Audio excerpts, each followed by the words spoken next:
조선 역사상 가장 강력한 군대를 만든 왕이 있습니다. 상비군 8만, 총 동원 가능 병력 22만, 군량미 비축 90만 석, 국경 넘어 여진족의 본거지까지 직접 쳐들어가서 적의 수장목을 벤 왕입니다. 그런데 이 왕이 왕좌에 앉기 위해 맨 처음 죽인 사람이 누구였는지 아십니까? 조선의 북쪽 국경을 만든 장수, 세종이 직접 발탁해서 두만강 유역에 육진을 개척하게 한 김종서였습니다. 국방을 가장 잘한 왕이 국방의 상징과도 같은 인물을 제일 먼저 제거하고 시작했다는 겁니다. 세조, 조선의 7번째 왕 이야기입니다. 2026년 지금 대한민국 국방 예산은 65조 8,642억 원입니다. 이 돈을 1만원짜리 지폐로 쌓으면 높이가 에베레스트 산의 75배를 넘깁니다. 세계 군사력 평가기관 GFP의 2026년 순위에서 대한민국은 145개국 중 5위에 올라있죠. 미국, 러시아, 중국, 인도, 그 다음이 대한민국입니다. 그런데 상위 5개국 가운데 핵무기를 보유하지 않은 나라는 대한민국이 유일합니다. 재래식 전력만으로 세계 최상위권에 올라있다는 뜻이면서 동시에 가장 결정적인 카드 한 장이 빠져있다는 뜻이기도 합니다. 557년 전에도 구조가 비슷한 상황이 있었습니다. 조선이 군사적으로 가장 강했던 시기, 그 중심에 세조가 서 있었습니다. 도덕적으로는 조선 역대 왕 가운데 최악의 평가를 받지만 국방에 관해서는 타협이라는 단어를 모르던 사람이었습니다. 오늘 이 영상은 하나의 질문을 끝까지 쫓아갑니다. 도덕적으로 결함이 있는 리더가 국방에서는 역사상 가장 유능했다면 우리는 그 리더를 어떻게 평가해야 하는가? 이 질문은 557년 전 세조에게도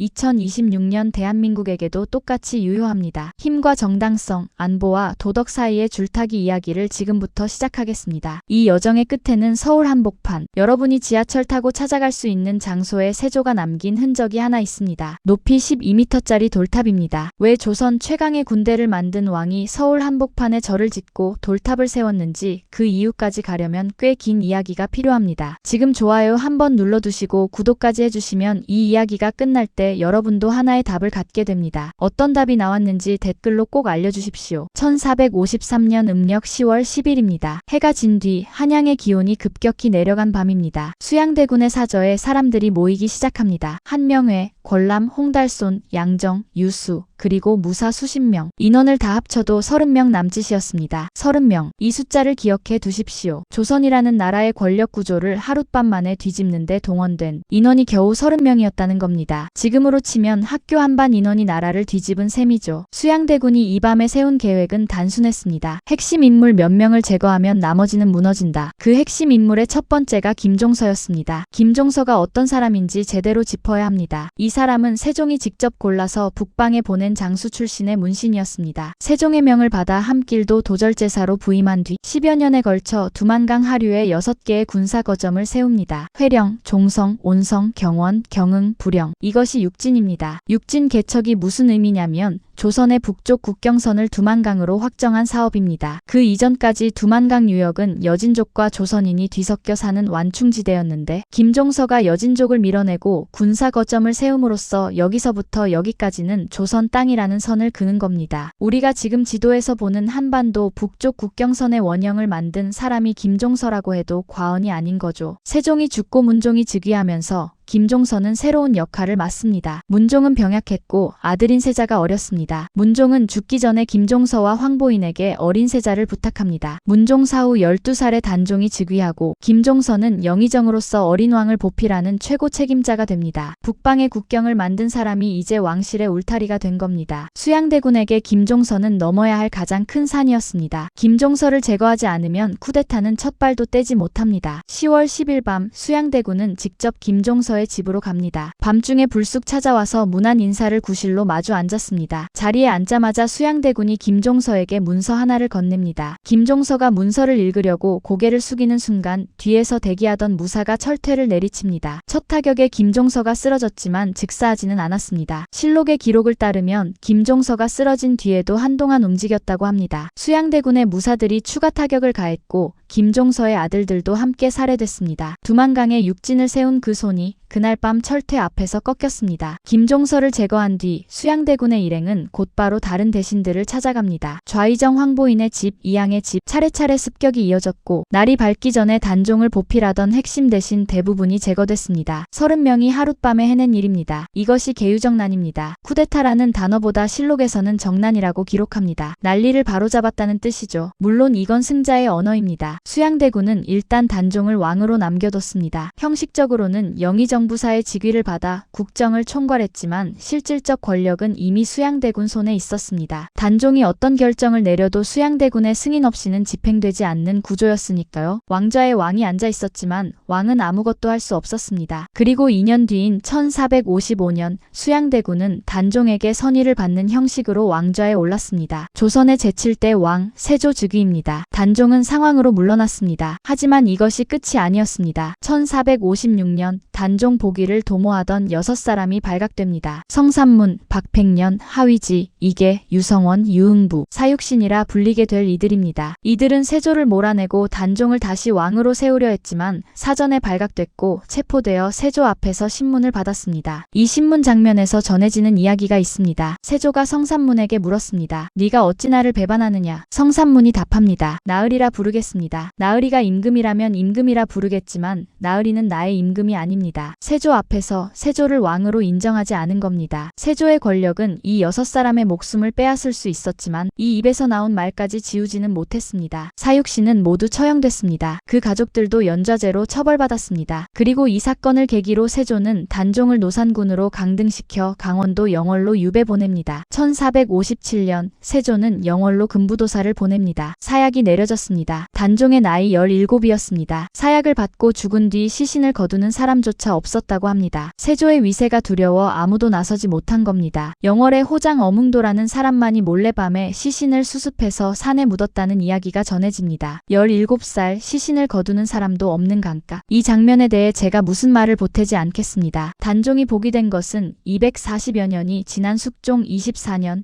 1698년의 일이었습니다. 그제야 묘에 장릉이라는 이름이 붙었고 지금도 강원도 영월에 가시면 장릉을 볼 수 있습니다. 해마다 단종제가 열리고 사육신제도 함께 치러집니다. 세조는 이렇게 왕이 됐습니다. 김종서를 철퇴로 죽이고 황보인을 제거하고 사육신을 처형하고 17살 조카에게 사약을 내려서 즉위 과정만 놓고 보면 조선 역대 왕 가운데 가장 피비린내 나는 시작이라는 평가는 과장이 아닙니다. 여기까지만 보면 세조는 잔혹한 찬탈자 그 이상도 이하도 아닙니다. 그런데 이 사람이 왕이 된 뒤에 한 일들을 보면 이야기는 전혀 다른 방향으로 흘러갑니다. 시선을 557년 뒤로 옮기겠습니다. 2026년 1월 27일 미국의 군사력 평가 기관 글로벌 파이어파워가 2026 군사력 순위를 발표했습니다. 145개국을 대상으로 병력, 장비, 예산, 지리적 조건 등 60여 개 항목을 종합평가한 결과입니다. 대한민국은 0.1642점으로 세계 5위를 기록했습니다. 2024년부터 3년 연속 5위인데 주목해야 할 점이 하나 있습니다. 1위 미국 핵보유국, 2위 러시아 핵보유국, 3위 중국 핵보유국, 4위 인도 핵보유국, 5위 대한민국 핵무기 없음. 상위 5개국 가운데 핵 없이 이 자리에 서 있는 나라가 오직 하나입니다. 재래식 전력의 밀도만으로 세계 최상위권을 유지하고 있다는 뜻이면서 동시에 결정적 억지력이 빠져 있다는 의미이기도 합니다. 세조시대 조선이 동아시아 최강의 군사력을 갖추고도 그 군대의 정당성을 항상 의심받았던 것과 구조적으로 닮아 있습니다.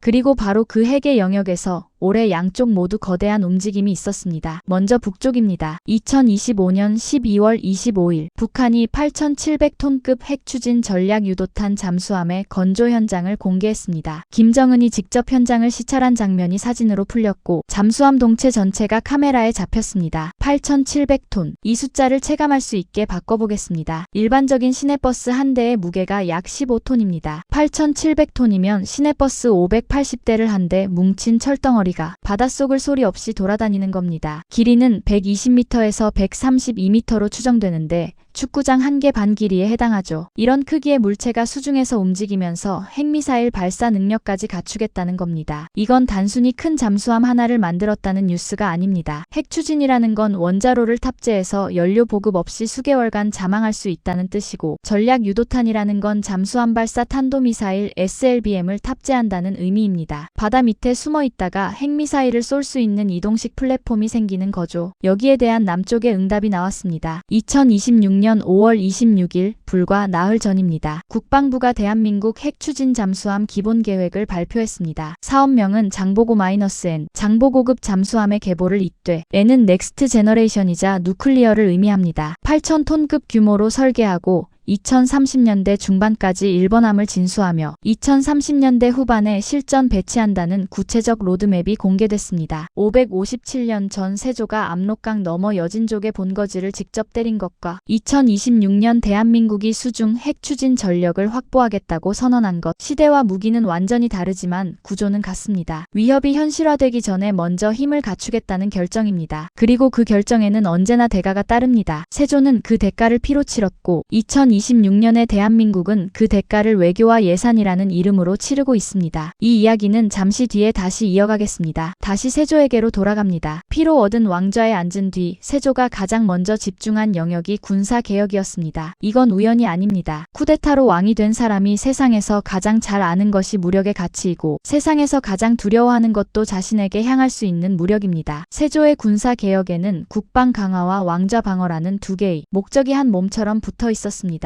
그 의도가 뭐였든 결과물의 수준은 조선 어느 왕도 따라오지 못할 정도였습니다. 첫 번째, 진관체제입니다. 세조 이전까지 조선의 지방 군사 지휘 계통은 뒤죽박죽이었습니다. 어떤 지역의 군사가 위급 상황에서 누구에게 보고해야 하는지, 누구의 명령을 받아야 하는지가 지역마다 달랐습니다. 전시에 이건 치명적인 문제가 됩니다. 명령 계통이 혼선을 빚으면 병력이 아무리 많아도 제대로 움직이지 못하니까요. 세조는 이걸 전면 개편합니다. 전국 각도의 주요 군사 거점을 거진으로 지정하고 주변의 작은 진을 그 거진 아래에 소속시켜 상하 지휘 체계를 일원화한 겁니다. 이걸 지금의 군사 구조로 번역하면 전국을 몇 개의 군단 관할 구역으로 나누고 각 군단 아래에 사단과 연대를 배치해서 보고 라인을 하나로 정리한 것과 같습니다. 현대 한국군의 합참에서 군단, 사단, 연대 대대로 이어지는 지휘체계의 원형이 세조의 진관체제에서 시작됐다고 봐도 크게 틀리지 않습니다. 557년 전에 설계한 군사지휘 구조의 뼈대가 지금까지 이어지고 있다는 겁니다. 두 번째, 오이도 총부입니다. 세조 12년인 1466년에 확립된 중앙군사지휘기구입니다. 오이,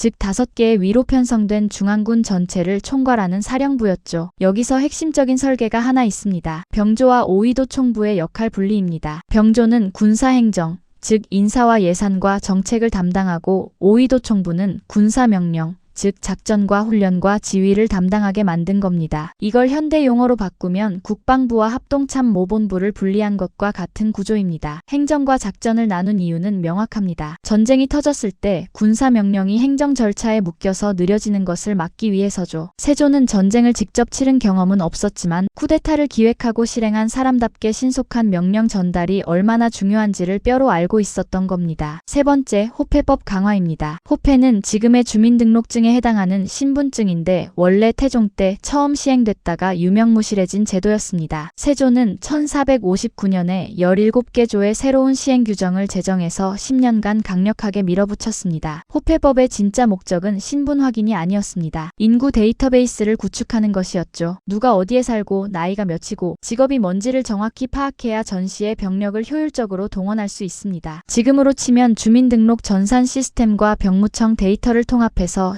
실시간으로 동원 가능 인력을 파악하는 것과 같은 맥락입니다. 557년 전에 이런 발상을 실행에 옮긴 겁니다. 이런 개혁들이 만들어낸 결과가 숫자로 나타납니다. 세종 30년인 1448년에 약 10만 명이던 군액이 세조대에 18만에서 22만 명으로 2배 이상 늘어났습니다. 이 가운데 상시 전투 준비 태세를 유지하는 상비군의 규모가 약 8만이었고 군자곡 비축량은 90만 석에 달했습니다. 활을 잘 쏘는 병졸이 30만 명, 그중 정예가 10만 명이라는 기록도 남아 있습니다. 숫자를 현대에 대입해 보겠습니다. 세조시대 조선의 인구가 대략 700만에서 800만 명 사이로 추정됩니다. 이 가운데 동원 가능 병력이 22만이면 인구 대비 군사 동원율이 약 2.8에서 3%입니다. 2026년 대한민국 인구 약 5,100만 대비 현역 50만의 비율이 약 1%인 것과 비교하면 세조시대의 동원율은 지금의 거의 3배에 가까웠습니다. 인구의 30명 중 1명이 군인이거나 군인이 될 준비를 하고 있었다는 뜻이죠. 세조의 군사 개혁이 정말 순수하게 국방만을 위한 것이었는지는 의문의 여지가 있습니다. 아마 자기 왕좌를 지키기 위한 목적이 절반 이상이었을 겁니다. 하지만 의도가 뭐였든 이 군대는 실전에서 결과를 냈습니다. 1460년 세조 6년입니다. 세조의 첫 번째 여진 정벌이 단행됩니다. 대상은 모련위의 잔존 세력이었습니다. 두만강 북쪽에 거주하던 이 여진 부족과 조선 사이에 마찰이 계속됐는데 결정적 계기가 있었습니다. 조선이 우대해오던 여진 추장 낭바라한과 그의 아들 낭이승가를 모반 혐의로 처형한 뒤 이에 분노한 화라온 부족과 낭바라한의 다른 아들이 2,000명 넘는 군사를 이끌고 조선 변경을 반복 침범한 겁니다. 세조는 신숙주와 홍윤성에게 8,000명의 병력을 주어 정벌에 나섰습니다. 약 한 달간 진행된 이 원정에서 여진인 430여 명을 죽이고 가옥 900여 채를 불태우고 우마 1,000여 마리를 사살하거나 노획했습니다. 조선 변경에 대한 위협을 물리적으로 제거한 거죠. 이 첫 번째 정벌은 일종의 워밍업이었습니다. 진짜 큰 싸움은 7년 뒤에 옵니다. 1467년, 세조 13년. 이해에 두 개의 대형 사건이 연달아 터집니다. 먼저 이시해의 난입니다. 함길도의 호족 이시해가 세조의 중앙 집권 정책에 반발해 대규모 반란을 일으켰습니다. 이건 소규모 봉기가 아니었습니다. 함길도라는 한도 전체가 사실상 중앙정부에서 이탈한 수준이었죠. 이시해는 지역 군사력을 장악하고 함길도의 관할을 점거했습니다. 세조가 이 반란에 투입한 핵심 장수가 남이입니다. 이때 남이의 나이가 25이었습니다. 보통 조선에서 군사 지휘관급 무장이 되려면 최소 30대 후반에서 40대는 되어야 했는데 25의 대규모 반란 진압의 핵심 장수로 투입된 겁니다. 남이는 태종의 외증손이자 묵과의 장원급 제한 인물로 세조가 눈여겨보고 있던 젊은 무장이었습니다. 남이는 이시해의 난을 약 3개월 만에 성공적으로 진압합니다. 이공으로 적개공신 1등에 책록되고 의산군에 봉해졌습니다. 그런데 이야기는 여기서 끝나지 않습니다. 진압군이 아직 북쪽에 주둔하고 있을 때 명나라에서 연락이 옵니다. 건주위의 이만주를 함께 치자는 제안이었습니다. 건주여진의 수장 이만주는 조선에게 오래된 골칫거리였습니다. 이만주의 조부 아하추는 원래 이성계의 부하였지만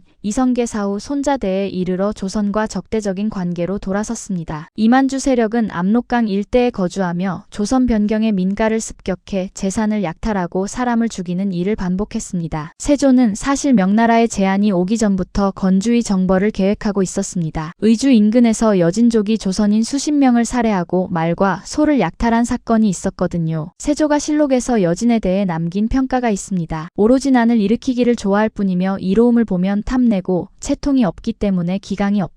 조금만 패하면 도망하여 흩어지고 조금만 이기면 작물을 나누는 것이 적의 실정이다. 세조는 구성군 이준을 총사령관으로 강순, 어유소, 남이를 실전 지휘관으로 삼아 약 1만 명의 병력을 압록강 너머로 보냈습니다. 조선 총 동원 가능 병력 22만 중 1만 명이면 전체의 약 5%입니다. 전체 병력의 95%는 국내 방위에 남겨두면서도 5%만으로 국경을 넘어 적의 본거지를 치러 갈 여유가 있었다는 뜻이죠. 이게 세조가 만든 군사력의 수준이었습니다. 결과는 확실했습니다. 이만주와 그의 아들 이고나팝이 사살됐습니다. 여진인 1200여 명이 죽거나 포로가 됐는데 이 숫자는 당시 건주위 전체 인구의 약 10%에 해당합니다. 인구의 10분의 1이 한 번의 정벌에서 사라진 겁니다. 가옥과 농경지가 파괴됐고 건주 여진이 그동안 잡아두고 있던 조선인 포로들도 되찾아왔습니다. 이시해의 난을 진압하고 곧바로 건주위를 정벌한 남이는 이 공로로 병조판서에 올랐습니다. 26살이었습니다. 조선 역사상 최연소 병조판서, 지금으로 치면 26의 국방부 장관이 된 셈인데 이 기록은 조선이 멸망할 때까지 깨지지 않았습니다. 건주위 정벌의 전과만 보면 이야기는 깔끔하게 마무리됩니다. 세조의 군대가 적의 수장을 죽이고 위협을 제거했다. 하지만 역사는 한 세대로 끝나지 않습니다. 세조가 괴멸시켰다고 생각한 그 건주여진에서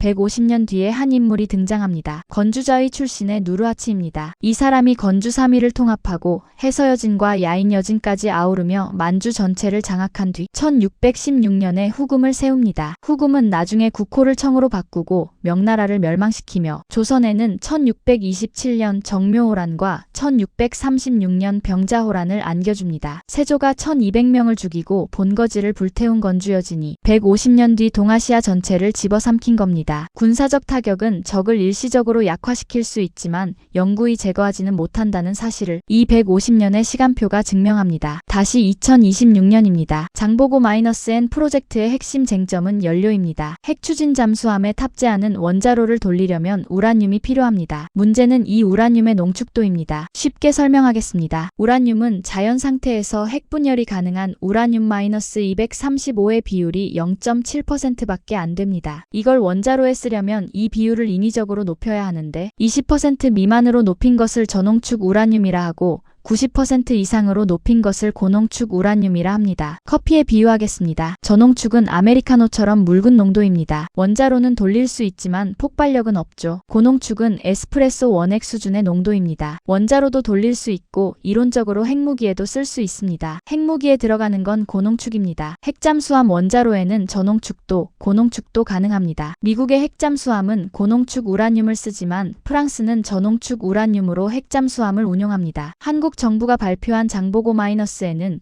20% 미만의 저농축 우라늄을 사용한다고 명시했습니다. 왜 굳이 저농축을 선택했을까요? 여기에 외교가 얽혀 있습니다. 한국은 핵비 확산 조약 NPT의 가입국입니다. 고농축 우라늄을 생산하겠다고 선언하면 국제사회에서 핵무기 개발 의혹이 불가피하게 제기됩니다. 핵잠수함을 만들겠다는 결정이 핵무기 개발이라는 의심으로 번지면 외교적 비용이 감당 불가능한 수준으로 치솟습니다. 핵잠수함의 연료 문제가 왜 외교 문제가 되는지 한 문장으로 정리하면 같은 기술이 에너지도 되고 무기도 되기 때문입니다. 여기서 한 가지 오해를 바로잡겠습니다. 핵추진 잠수함과 핵무기는 다른 개념입니다. 핵추진은 원자력으로 잠수함의 엔진을 돌리는 것이고 핵무기는 핵탄두를 미사일에 싣는 것입니다. 핵잠수함을 갖는다고 해서 자동으로 핵무기를 갖게 되는 건 아닙니다. 그런데 그 연료를 만드는 기술이 겹치기 때문에 국제사회는 핵잠수함 개발 자체를 예민하게 바라보는 거죠. 한국 정부의 전략은 이 간극을 저농축 우라늄으로 메우겠다는 것입니다. 힘을 갖되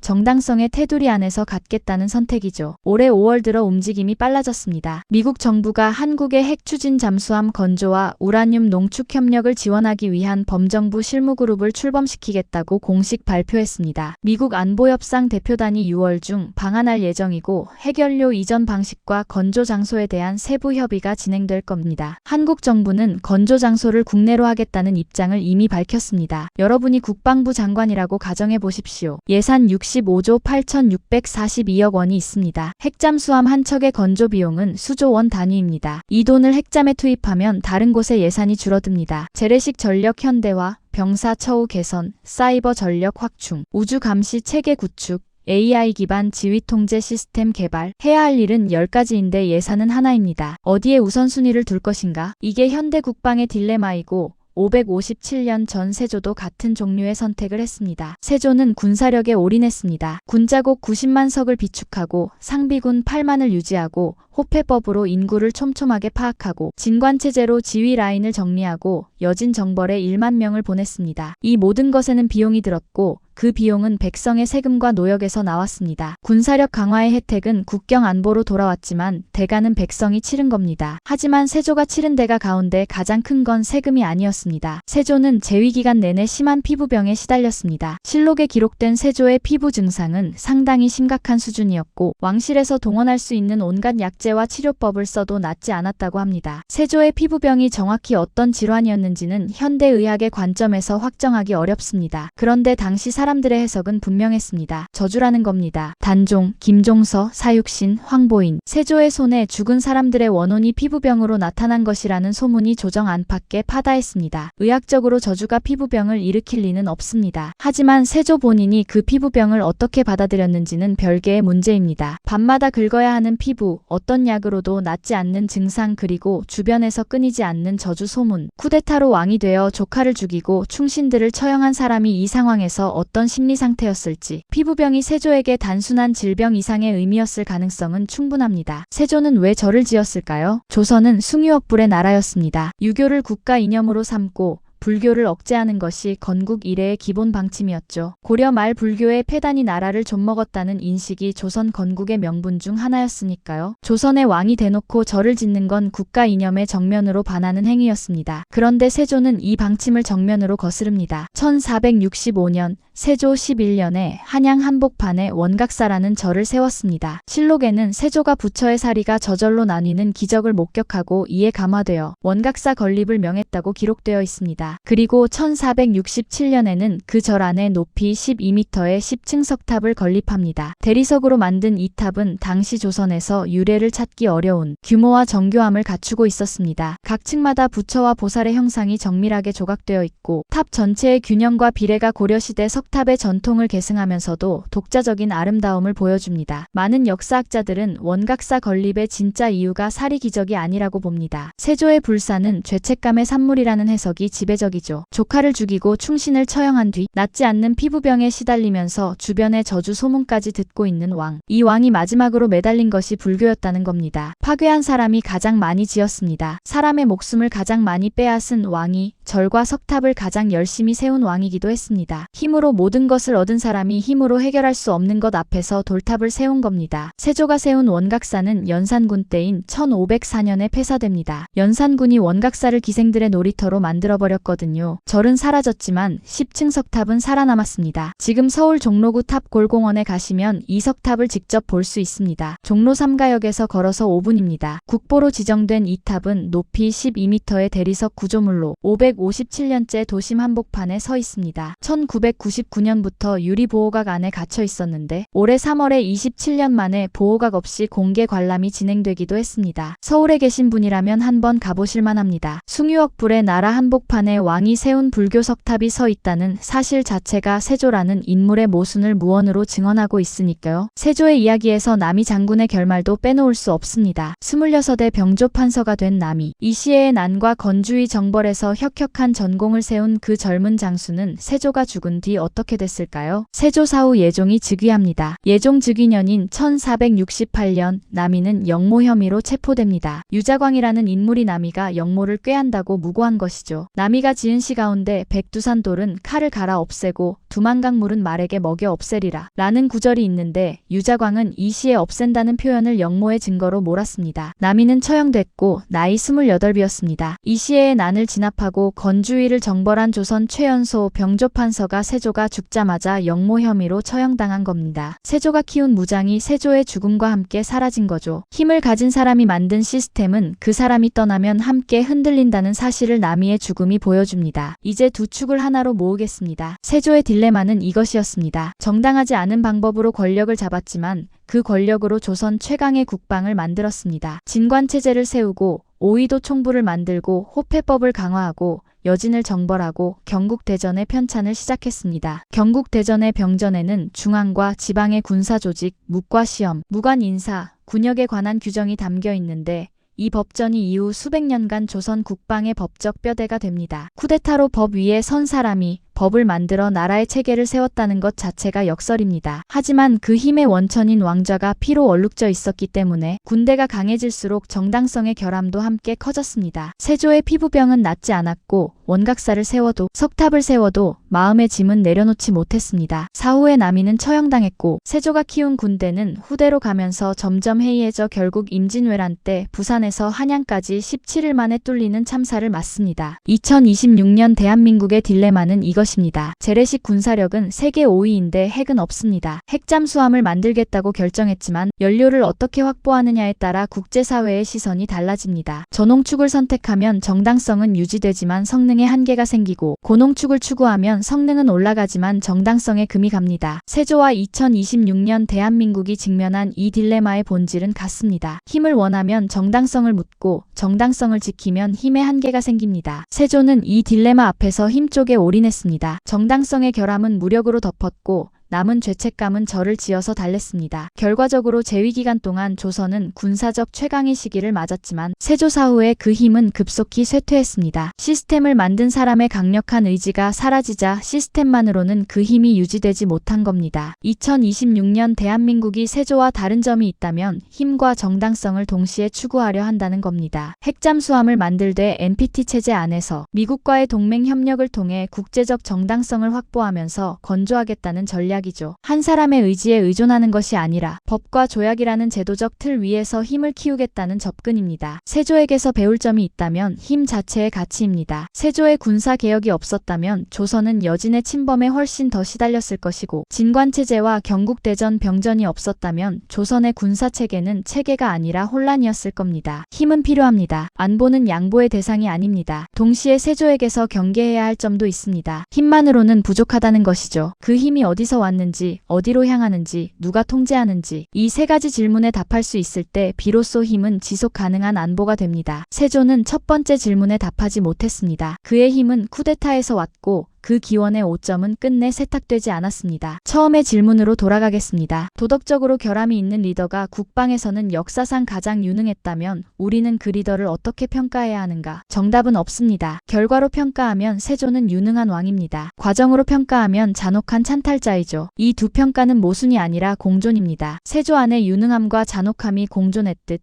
힘과 정당성의 문제에도 깔끔한 답은 없습니다. 그리고 이 질문은 세조에게서 끝나지 않습니다. 65조 8,642억 원의 국방 예산을 쓰고 핵잠수함을 만들겠다고 선언하고 세계 5위의 군사력을 유지하는 2026년의 대한민국에게도 이 질문은 계속 던져집니다. 힘을 갖기 위해 어디까지 갈 것인가? 정당성을 지키기 위해 어디까지 양보할 것인가? 서울 종로 3가역에서 내려 탑골공원 방향으로 걸으면 도심의 소음 속에 557년 된 석탑 하나가 서 있습니다. 높이 12m, 대리석, 국보 제2호. 세조가 세운 원각사는 사라졌지만 이 탑은 남았습니다. 조선 최강의 군대를 만든 왕이 조선에서 가장 많은 피를 흘리게 한 왕이기도 했다는 사실을 이 탑은 아무 말 없이 서서 증언하고 있습니다. 힘이 없어서 지는 것과 힘을 가졌지만 정당하지 않은 것, 여러분은 둘 중에서 무엇이 더 위험하다고 생각하십니까? 그 답을 댓글에 남겨주시면 저는 그 답들을 하나하나 읽으며 다음 이야기를 만들겠습니다.